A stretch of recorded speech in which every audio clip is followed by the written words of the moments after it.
High to everyone watching this. আজ একটা খুব ট্রেন্ডিং টপিকে কথা বলবো বলে ভিডিওটা বানাচ্ছি।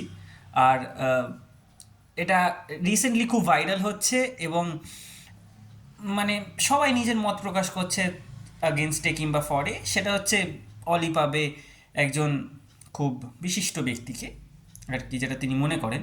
তিনি যাই হোক, তাকে বিফ সার্ভ করা হয়েছে এবং তিনি বলছেন যে তিনি ব্রাহ্মণ সন্তান এবং তার ওনাকে আর কি গোমাতা খাইয়ে দেওয়া হয়েছে। I just have a simple question. সব কিছু ঠিক আছে, আপনি বিফ খেলেন, যখন খেলেন প্রথমত তো হচ্ছে প্রথম থেকে ভিডিওটা হয়নি বলে আমার মনে হয়, কিংবা আমি দেখিনি কোথাও যে প্রথম থেকে ভিডিওটা হচ্ছে যে আমি এখানে এসেছি। কারণ উনি তো ডেলি ভ্লগার, তো মানে প্লেটে খাবার পড়ার আগের থেকেই আর কি উনি ভিডিওটা বানানো শুরু করে দেন সচরাচর। এখানে সেটা হয়নি, এখানে জাস্ট ভিডিওটা আর কি উঠে আসছে। হ্যাঁ, হতেই পারে হয়তো তিনি পার্সোনাল মুহূর্ত শেয়ার করতে চাননি ওই মুহূর্তগুলো, কিন্তু সব থেকে বড় যেটা আমাদের ভাবার ব্যাপার হচ্ছে সেটা হচ্ছে আইডিওলজিক্যালি যে উনি এই যে টার্মগুলো ইউজ করছেন। আপনি জানেন আমি একজন ব্রাহ্মণ সন্তান, আপনি আমাকে আমার গোমাতা খাইয়ে দিচ্ছেন, আপনার কি ধর্ম, আপনি মুসলমান, আপনাকে যদি আমি শুয়োর খাইয়ে দিই, এই যে ভেদাভেদটা, এটা কেন হচ্ছে? আইডিওলজিক্যালি আমরা হঠাৎ করে কোনো একটা ভিডিওর মাধ্যমে একটা সোসাইটিকে ভাগ করে দেওয়ার চেষ্টা কেন করছি? এটা একটা আমার পার্সোনাল প্রবলেম।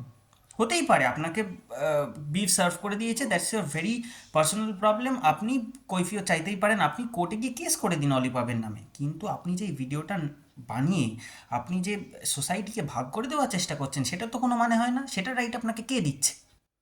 মানে সত্যি তো। আর সব থেকে বড় কথা, আপনাদেরকে মানে আমার অডিয়েন্সকে আমি রিকোয়েস্ট করব যে একটা জিনিস মনে রাখবেন, united we stand, divided we fall. So please এইসব ইস্যুতে ভাগ হয়ে যাবেন না।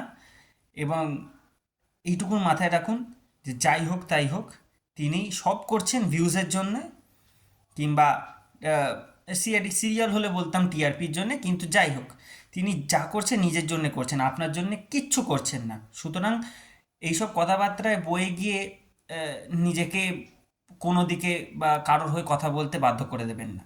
ধন্যবাদ।